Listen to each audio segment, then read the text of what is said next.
बिस्मिल्लाहिर्रहमानिर्रहीम अल्लाहुम्मा सल्लि अला सय्यिदिना। क्लास 9th, आज हमारा लेक्चर नंबर 17 है। पावर के बारे में पढ़ना है हमने। तो ये एक शॉर्ट क्वेश्चन है। पावर क्या होती है?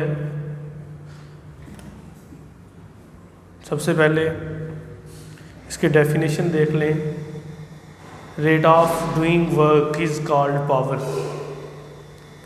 या आप ये कह लें कि कोई बॉडी कितना काम करती है किसी यूनिट टाइम में, वो उसकी क्या होगी? पावर होगी। Rate of doing work in unit time, कोई बॉडी कितने टाइम में कितना काम करती है, वो उसकी पावर होती है। इस बात को समझाने के लिए मैं आपको दो एग्जाम्पल कोट करूँगा, उसको आप अच्छे तरीके से एक दफ़ा जो है वो देख लीजिएगा। सबसे पहले मैं एग्जाम्पल आपको दे देता हूँ कि फॉर एग्ज़ाम्पल आप घर में कंस्ट्रक्शन कर रहे हैं और आपने कंस्ट्रक्शन के लिए जो है वो 2 मज़दूर हायर कर लें, 2 बंदे हायर कर लिए आपने कि मज़दूरी करें आप, और आप ऐसा करें कि ऊपर जो मिस्त्री वगैरह काम कर रहे हैं उन तक आप मटेरियल पहुँचाते जाएँ। आप उनको काम दे देते हैं दोनों मज़दूरों को कि भाई ये 400 ईंटें हैं, 400 ईंटें 200 एक तुम ऊपर लेके जाओगे और 200 जो ईंटें हैं, जो ब्रिक्स हैं, वो दूसरा बंदा लेके जाएगा। तो आप देखते हैं कि एक मज़दूर जो है वो 200 ईंटें जो है वो 10 मिनट में ऊपर लेके जाता है, और दूसरा मज़दूर वही 200 ईंटें जो है वो 1 घंटे में ऊपर लेके जाता है। तो आप देख रहे हैं ना कि दोनों बंदों ने काम सेम ही किया है। जो आपने उसको वर्क करने का कहा, काम करने का कहा, उसने वही काम किया है जो पहले बंदे ने किया है। मतलब दोनों बंदे एक जैसा काम कर रहे हैं, लेकिन दोनों बंदे एक जैसा काम डिफरेंट टाइम में कर रहे हैं। एक बंदा 10 मिनट में कर रहा है और वही काम दूसरा बंदा कितने मिनट में कर रहा है? 1 घंटे में कर रहा है, 60 मिनट में कर रहा है। तो देखें ना, फिर काम करने का रेट डिफरेंट हो गया, टाइम डिफरेंट हो गया, तो फिर हम कहेंगे कि दोनों की पावर भी क्या है? डिफरेंट है। हम कहेंगे कि वो जो पहला बंदा जिसने 10 मिनट में ईंटें ऊपर पहुंचाई हैं उसकी पावर ज़्यादा है, और वो बंदा कि जिसने वो 200 ईंटें 1 घंटे में ऊपर पहुंचाई हैं उसकी पावर कम है। तो ये जो पावर है that is the rate of doing work. कोई बंदा कितने टाइम में कितना काम करता है, वो उसकी क्या होती है? पावर होती है। तो पावर ये शॉर्ट क्वेश्चन के तौर पे आता है। डेफिनेशन अमूमन इसकी आती है और इसके यूनिट की डेफिनेशन।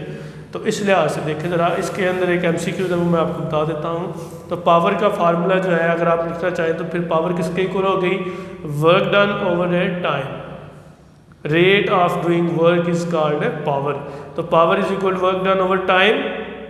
तो वर्क को आप W से रिप्रेजेंट करते हैं और टाइम को आप T से रिप्रेजेंट करते हैं। तो पावर का फार्मूला बन गया P is equal to W over a T। यहाँ इंपॉर्टेंट MCQs बड़ा है कि पावर कौन सी क्वांटिटी है। तो याद रखिएगा, हमने पहले पढ़ा हुआ work it is related with work, ये वर्क के साथ रिलेटेड है। तो अगर वर्क को आप जानते हैं ये कौन सी क्वांटिटी है, तो पावर जानना कोई मुश्किल काम नहीं है। आप जानते हैं कि वर्क जो है वो तो स्केलर क्वांटिटी है। तो अगर वर्क स्केलर क्वांटिटी है तो फिर आपके पास पावर भी कौन सी क्वांटिटी होगी? स्केलर क्वांटिटी होगी। ये बड़ा इंपॉर्टेंट MCQ है, इसको अच्छी तरीके से देख लीजिएगा। चूँकि वर्क हमारे पास स्केलर क्वांटिटी है तो पावर भी क्या होगी? स्केलर क्वांटिटी होगी। और पावर, यूनिट ऑफ पावर में अगर आप देखें तो आपने अगर इसका यूनिट बनाना है तो आपके लिए कोई मुश्किल काम नहीं होगा। वर्क का आप यूनिट जानते हैं कि वर्क का यूनिट जो है वो क्या होता है? वो जूल होता है, और टाइम का यूनिट क्या होता है? सेकंड। तो आप इसको जो है इसका यूनिट ड्राइव कर सकते हैं। तो यूनिट ऑफ पावर में पावर का यूनिट याद रखिएगा वाट होता है, और इसको कैपिटल W से जो है वो रिप्रेजेंट करते हैं। वाट की अगर आप डेफिनेशन करें या यूनिट ऑफ पावर की डेफिनेशन करें तो याद रखिएगा, कोई भी बॉडी अगर 1 जूल वर्क 1 जूल वर्क अगर करती है 1 सेकंड के अंदर तो उसकी पावर कितनी होगी? 1 वाट होगी। याद रखिएगा, अगर कोई बॉडी 1 जूल काम 1 जूल वर्क करती है 1 सेकंड के अंदर तो उसकी कितनी पावर होगी? 1 वाट उसकी पावर होगी। तो पावर जो है इट सेल्फ एक छोटा यूनिट है, बहुत स्मॉल यूनिट है पावर का। वाट जो है वो बहुत छोटा यूनिट है। तो पावर के और भी बहुत से बड़े यूनिट्स हैं, इनमें एक किलोवाट आ जाता है और दूसरा आ जाता है मेगावाट। तो ये किलोवाट जो है वो इक्वल होता है 10 रेज़ की पावर 3 वाट के, और मेगावाट इक्वल होता है 10 रेज़ की पावर है 6 वाट के। ये बेसिकली किलो और मेगा आपने पढ़ा था पहले ही चैप्टर के अंदर, मैंने आपको ब्रीफली पढ़ाया था। ये बेसिकली क्या है, प्रीफिक्सेस हैं। ये क्या है यहाँ पे, प्रीफिक्सेस। प्रीफिक्सेस क्या होती हैं, ऐसे वर्ड जिन्हें आप ऐड करते हैं बिफोर ऐसा यूनिट्स, उन्हें आप बोलते हैं प्रीफिक्सेस। तो ये जो किलो और मेगा है ये प्रीफिक्सेस हैं। वाट चूँकि power of unit of power है, तो इससे पहले आपने ये प्रीफिक्सेस यूज़ किए जो 10 रेज़ की पावर 3 10 रेज़ की पावर है 6 हैं। तो ये किलोवाट बन गया। और मेगावाट, किलोवाट और मेगावाट पावर ऑफ यूनिट जो है उसका वाट के जो है वो बिगर यूनिट्स हैं। हमने पहले ही ये बात की है कि वाट बजाते खुद एक छोटा यूनिट है पावर का, इसके बड़े यूनिट्स हैं और बड़े यूनिट में आ जाता है किलोवाट और मेगावाट। तो ये आसान सी चीज़ें हैं, आपने इनको अच्छे तरीके से जो है वो सुनना है और समझना है।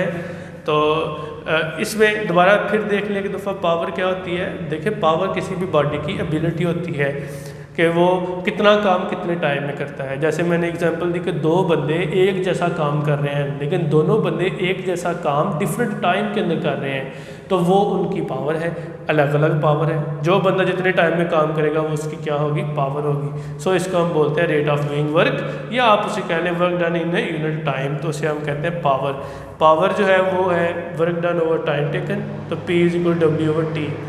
पावर कौन सी क्वांटिटी होगी, देखें, it is related with work, ये वर्क से रिलेटेड है। वर्क चूँकि स्केलर क्वांटिटी है, तो अगर वर्क स्केलर क्वांटिटी है तो पावर भी कौन सी क्वांटिटी होगी, स्केलर क्वांटिटी होगी।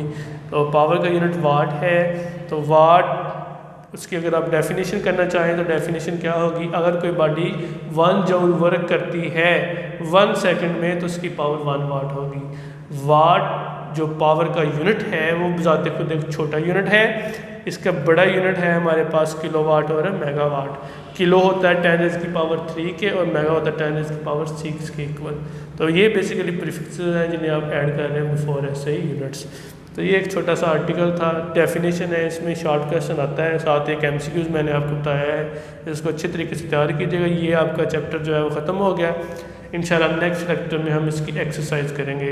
इसको अच्छे तरीके से तैयार कीजिएगा, याद कीजिएगा, लिख के देखिएगा। इंशाल्लाह बाकी हम नेक्स्ट करेंगे। अस्सलाम वालेकुम।